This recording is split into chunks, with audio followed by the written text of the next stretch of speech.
Ukisha uwafond utenda dhambi.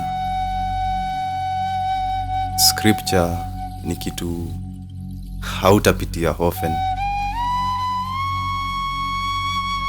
Moja ni juu ya guilt na confusion.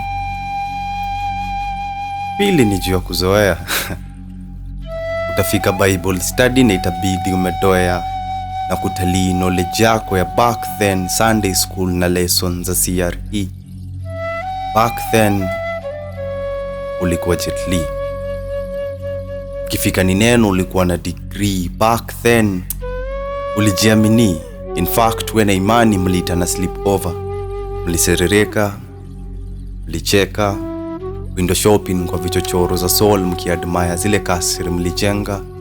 Synchron yenu ikawapea slot kwa stage ya maisha na mlipulisho massive ya penga. Watu walikuja na walifurahi. Album walizibai, ndoto ilianza Githurai ikawafikisha Dubai. All this while it will make the difference. Yet Trinity ilikuwa point ya reference. Life was good.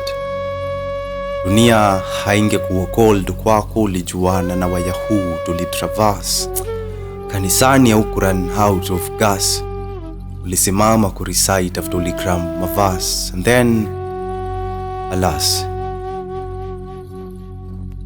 ukamit mentors, pretenders, are the real. Lori kidogo ukajipata unajifeel. Kutembea corridors za library ukipostpone kunil.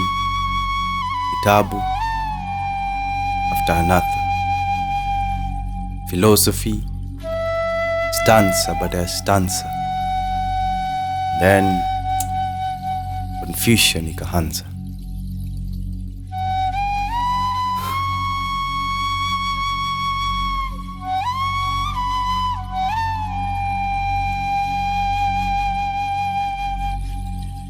Moth na mwanga,